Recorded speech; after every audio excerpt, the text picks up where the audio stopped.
We look pretty good, so we can go ahead and get started. Tara, if you are ready, I would love to introduce Tara Heilman. Tara is the former lead of the innovative Columbia Springs Repair Clark County program. Tara brings a wealth of expertise in event coordination and volunteer management. Raised on 70 acres of forest in southern Oregon, Terra has always had a strong earth ethic. And Terra earned a bachelor's degree in wildlife science with an emphasis in public education and has been running environmentally focused events for more than a decade. Welcome, everyone, to Rebuild, Diverting Waste, and Building Community. Tara, take it away. Excellent. Thank you so much, Tina. I'm glad to have you here with me. And to thank you and welcome to all of you as well for choosing this session. Hopefully it will be informative and interesting. I'm going to try and get through my slides. I think we've got 30 minutes for this. I'm going to try and get through my slides in about 20 and then have the last 10 minutes for questions, FAQ, all of that stuff, or suggestions and conversation. But if Tina, if you see something that's in the chat that you want to interrupt me for, by all means, please do, or we can address it at the end as well. And I'm also, you'll see I'm just realizing I'm not on my first slide. I need to get all the way back to that. You'll see on my end slide that I do have my email address. So I'm happy to have anybody reach out to me afterwards. And, if you have more questions or ideas or suggestions. So I'm going to go ahead and share my screen. So bear with me a moment.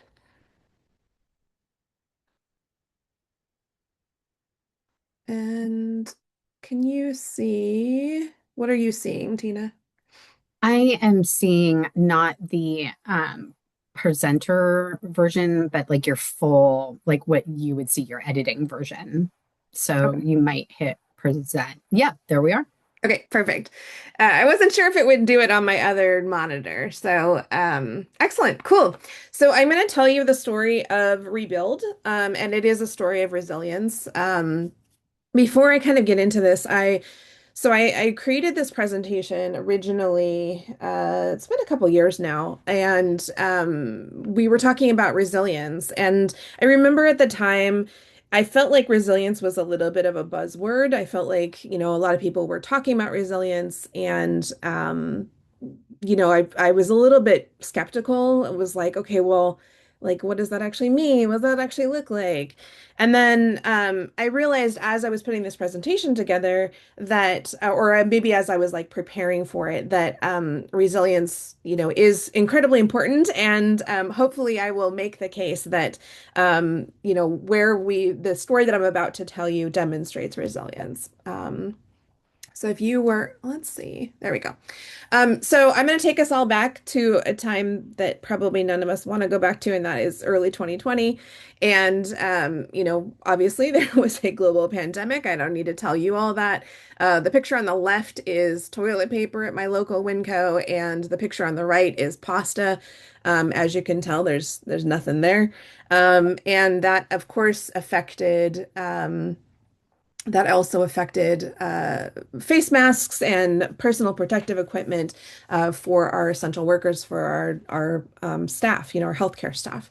And, I, just like lots of other people, was, pretty devastated. I wasn't working and we had to kind of shut everything down. And why I was doom scrolling and found this article on Reddit where it was talking about this hospital called Deaconess, and they had put out a call to the community for anyone who could sew face masks from fabric. And for me, that was like, it was, I still get tingly when I talk about it because I just remember thinking, like, okay, this is it. This is the thing that I'm supposed to be doing for the next, however long. And I thought to myself, just like you see here, hey, I know a bunch of people who know how to sew. And because we were, kind of shut down, I kind of went through all the steps, which I'll talk about in a bit here. But we started curating the information, and enlisting some sewists, and within well, within literally days, we were off and running. And then we started having lots of fits and starts. We had lots of obstacles to what we were trying to do. So we very quickly ran out of elastic. We had a lot of distribution issues. Like, okay, now we've got hundreds of masks literally sitting on my porch, but no hospitals, no health departments were getting back to me. So I was desperately looking for a way to, efficiently distribute these to our community. Um, so we kind of solved the elastic issue by moving to t-shirt string. But then, okay, where do you get t-shirts? This is Paul, and this is Retail's thrift store. So it's the thrift store that benefits the Humane Society here in Southwest Washington. And I had worked with Paul forever. And I called him up and I was like, hey, I need t-shirts. And he was like, yeah, of course. Like, I will open up the store for you, come in. And the store was closed. So I'll open up the store for you, come in. And we gave them a bunch of masks and then we really exchanged. So we gave them masks and then they gave us a cart full. My entire car was full of boxes of t-shirts. And then we solved the distribution issue as well. So a little bit of context. It says RIC3 here. That is the Repair in Clark County Coalition. And that was a coalition that we had kind of thrown together because we were realizing that there were all these different organizations within our community that were doing repair of some type or another. And we realized that we were overlapping efforts and that we could probably be talking about that basically if we would collaborate instead of somewhat being in competition with each other, that we would all do better. And so that was before the pandemic actually hit. And then when I was, facing all these distribution issues, I realized, oh, I could reach out to the coalition. Let's see what happens. And within I think it was about 48 hours, my porch was empty, which was a very good thing at the time. So Meals on Wheels people and a caring closet, which is our durable medical lending library. They put us in touch with a lot of people who could use masks and then all the ALS Association as well. Um, we also 3D printed ear savers. I won't go too much into that, but I just wanted to mention it because in the end, we made 1,800 masks and distributed them and over 3,000 ear savers that were printed and distributed. So again, going back to that resiliency question, again, and I kind of told this story, but like when I was trying to think about resiliency and resiliency in action, I think of this story of this experience where there was a very real need and we were able to respond to it and really help out a lot of folks and but it took a lot. There was a lot that went into that. And so what did it actually take? It took over 50. So it's Columbia Springs, my employer at the time, the Department of Ecology, they were the grantors, so they were the ones paying my salary. And so I had to ask them like, hey, is it okay if I spend my time this way? And they very graciously were like, yep, go for it. The retail thrift store, as I mentioned, there were two 3D printer volunteers who were in my group, and then also our regional library district brought all of their 3D printers to one central location, and anytime there was a human there, the 3D printers were running. The meals, and then, as I said, the distribution partners, so Meals on Wheels people, a caring closet, and the ALS Association. So it took all of these organizations and individuals, and then it also took partnership, service, collaboration, and trust. So what I realized when I was kind of giving this presentation or preparing for it is that resiliency is not just a buzzword. It really is this real thing that can be fostered and can be really powerful when it's needed. And I think now more than any other time in my life, it is needed for many, many reasons. Um, so then, and I just kind of want to give you some of the context here. So, unfortunately, my other job lost funding. And so then our local extension, WSU is Washington State University, the extension office helped build this idea. So they gave me 1 year of limited funding. And then PPG grants, those are again through the Department of Ecology. PPG is public participation grants. So we went through the proposal process and then we're also collecting waste auditing, collecting data. And then we secured the grants, which was amazing. Unfortunately, the funding was a little iffy for the first 6 months. And so our program officially started July 1st. But really we've been going in earnest since about December when the money actually came through. So, what is Rebuild? Rebuild is resilient efforts for building, upcycling, innovation, and landfill diversion, which tells you why I just say rebuild because boy, is that a mouthful. And actually, I don't usually remember all the things. I'm getting better at it, but I don't ever remember what it actually stands for. So, our goals are to divert as much as possible to highest and best use, to employ the power of volunteers to help process the waste products. So, what I have found, I've been doing this for the better part of 2 decades now, and what I found is that there's a lot of opportunities for waste reduction, and what is often missing is that there's a huge gap between the corporation that has changed their packaging and where this thing needs to go. If you can find those two things, that's great, but then there's still processing and transport and maybe more processing on the other end. So there is a big gap there. And because I come from a place of volunteer management, that's all I did in when I was a Repair Clark County manager, then that's kind of how I look at the world. As I very much understand the power of volunteers. Um, and then those resources, we want to share those out with our community. We are starting largely with retails, that same thrift store that I mentioned that gave us all of the t-shirts. They've been so amazing. Her name is Steph. She's my supervisor at the store, and she gets it. Which is from my experience a little bit rare. So she really understands that, the amount of waste that they're throwing away is a huge problem and a huge potential. And then to build up those partnerships with nonprofit organizations, businesses, volunteers, all of those things. So far, we've diverted over 1,100 items. That represents over 6,700 pounds of materials. We've served about 40 organizations and about 20 individuals. So things like artists and things like that. And I have to do a really quick aside. The picture that you see here is my nephew, who is 20, learned how to weld, and he's been making these really cool sculptures. This is one of my favorites that he's made. Um, yeah. And then, so what's next? We're going to continue to gather data and ideas, continue to do the auditing. We I know that there's a lot of paper recycling, a lot of film plastic recycling that is going in the dumpster. And so I'm gonna address the boring part of just straight up recycling, and then doing better with metal recycling as well. We have a lot of opportunities for all of those things.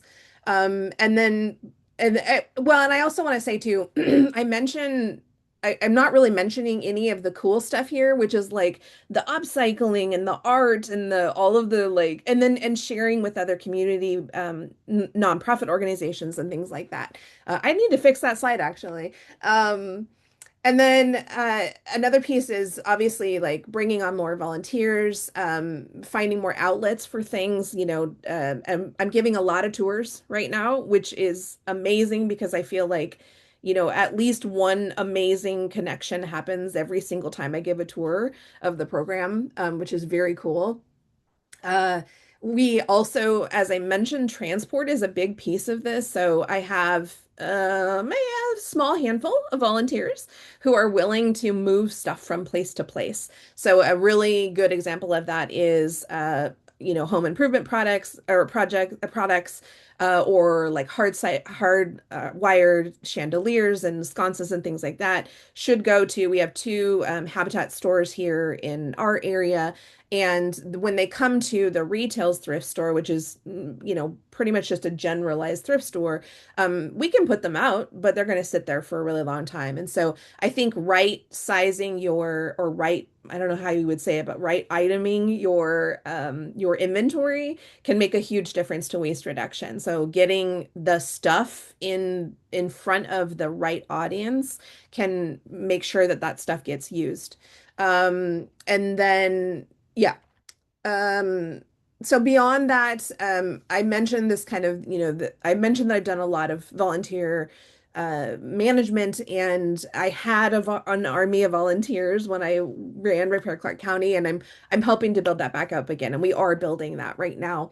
Um, what I would like to see is us to be able to, again, going back to that resiliency question, is to be able to respond to opportunities or disasters, things as they come up, to be able to say, like, okay, we've got, 14 pallets worth of something that the packaging changed. Perfectly good stuff.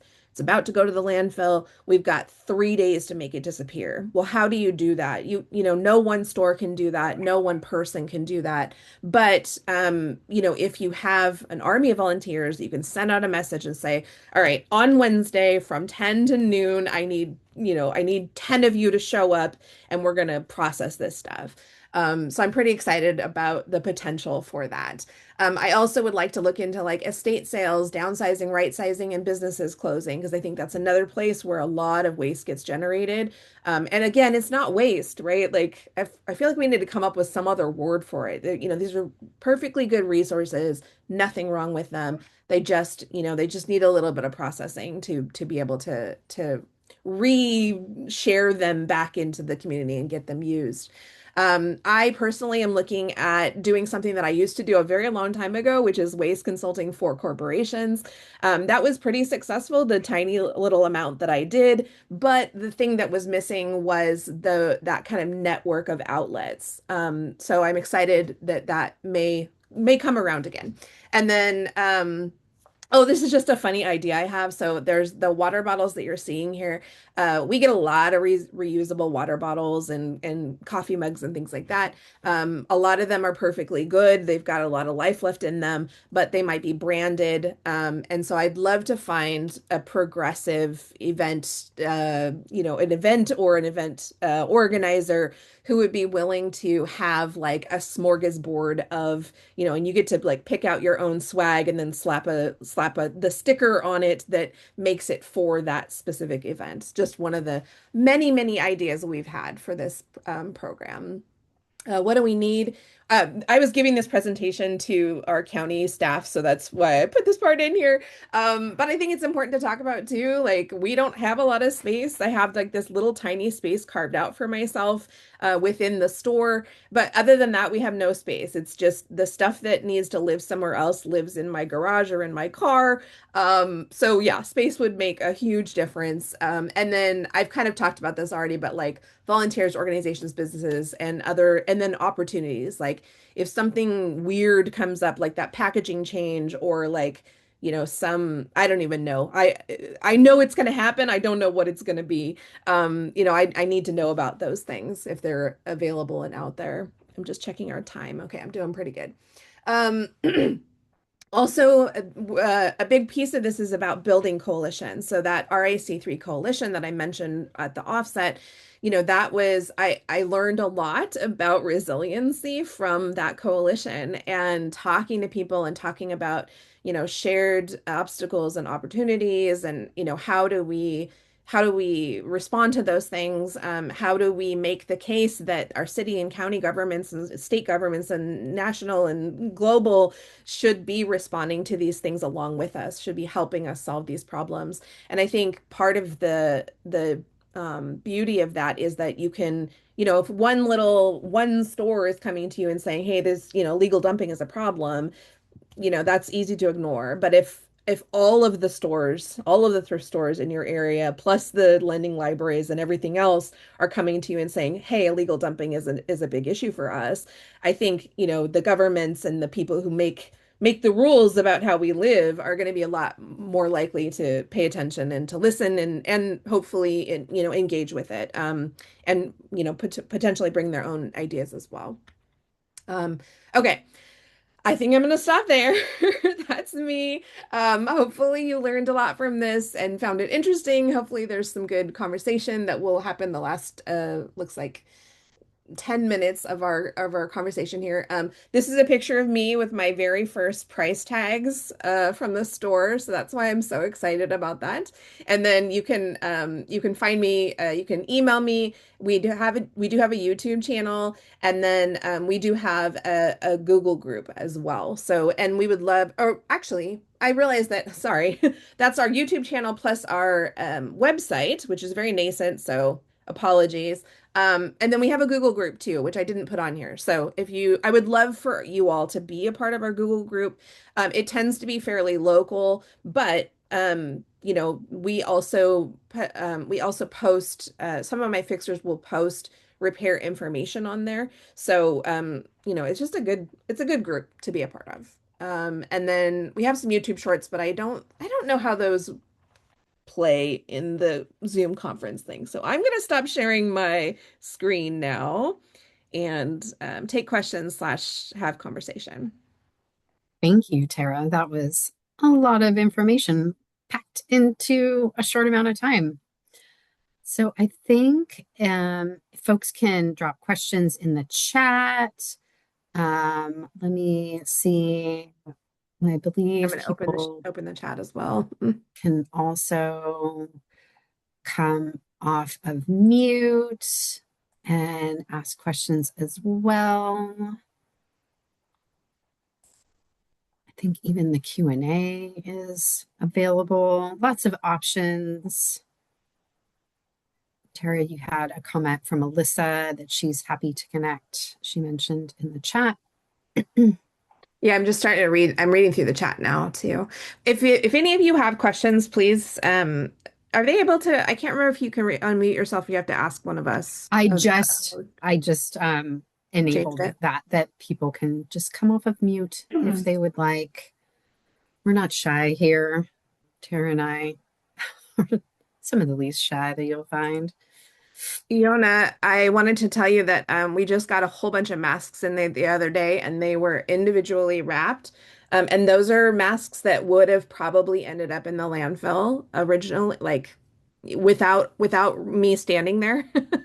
I happened to be there, which was really good. And it's funny when I'm there in the store, kind of taking up space in the rebuild section. The donations folks are a lot more likely to come over to me and go like, "Do you want this?"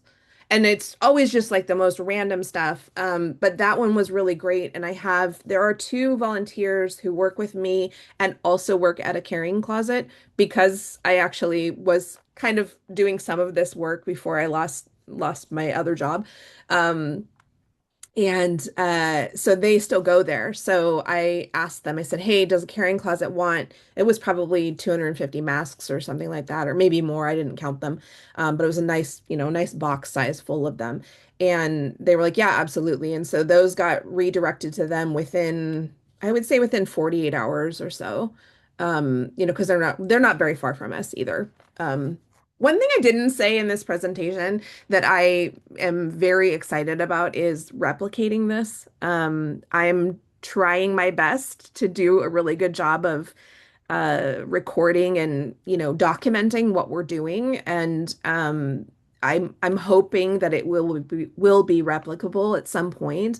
And because I think any community of size is going to have like 1 to 7 small thrift stores or big ones, might have a lending library for durable medical equipment, might have probably has a bunch of organizations that are doing care work within um, foster groups. And I mean there's so many organizations that need help, and there's so many resources that are being landfilled. It's just ridiculous. Like I want to, bridge that gap between those two groups of things.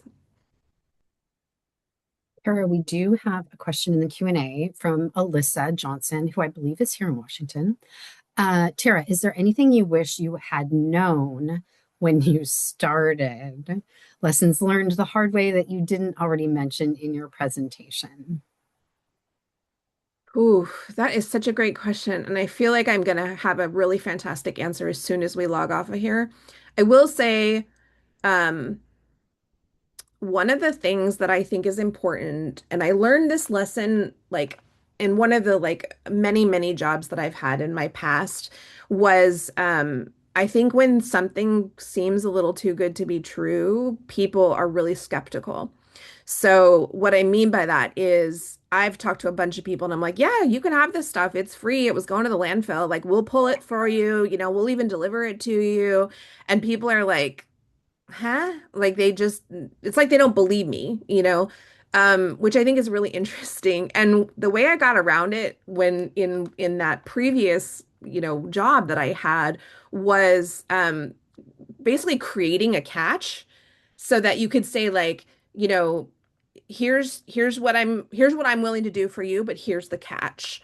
And it's such a funny like human psychology thing. But I think it works. And it was funny because I was thinking about it. For some reason, I was thinking about it at the top of the summit. I was like, man, I really need to come up with a catch for this, for what we're trying to do, because I've definitely had, I mean, don't get me wrong, we've had a lot of success, but I've reached out to some organizations that I'm like, this is like a natural fit. Like, of course they're gonna say yes. And just gotten zero traction. And I'm like, what? I don't understand. I don't know what's wrong here. And I suspect that it might be some of that. It might be that it's like they're just going to give us a bunch of free stuff that we need and we're currently paying for. I don't understand why. Why would they do that? Um, and perhaps, I mean, there's probably lots of other reasons why people aren't saying an enthusiastic yes to me. They're not necessarily saying no, but it's not an enthusiastic yes. Another one I think is that this stuff is not trash. I even fell into that myth or that belief. So I figured, yeah, the stuff that's in the trash, like it's true trash. Like there's a reason it's in there. And then I did waste auditing, and I found out that between one half to three quarters of what we're throwing away at the store, and I suspect this is true everywhere. Like this is not it's not like our store is like really bad at, sorting or anything. In fact, I would argue it's the opposite of that. I think most of the staff are really conscientious and they're really fantastic at what they do, but there's so much stuff that comes in. So between one half to three quarters of it could be recycled, reused, repurposed, repaired, and shared, or just straight up, repair, like just straight up shared. Like the face masks are a great example of that. They would have ended up in the landfill. They were very flimsy. They were individually wrapped. That's not something we're going to sell in the store, but we'll give them to a carrying closet and they'll take them all day long, every day. So, I don't know if that answered your question. And like I said, I feel like I'm gonna have like an amazing answer to the question. It's a great question. But yeah, I think those are a couple of things that I've learned along the way. Thank you so much. And there we are. We are like at time. Yeah, I feel like we could have talked about this for hours, which I'm sure is true for all the topics these next few days. I am going to drop the link in the chat. This should get you back to the lobby so that we can all go to our chosen next session. Thank you again, Tara, so much for being here and everything you do. You know, we at Ecology love you and your work. Appreciate you so much. And thank you all for being here and supporting us. See you soon. Thank you.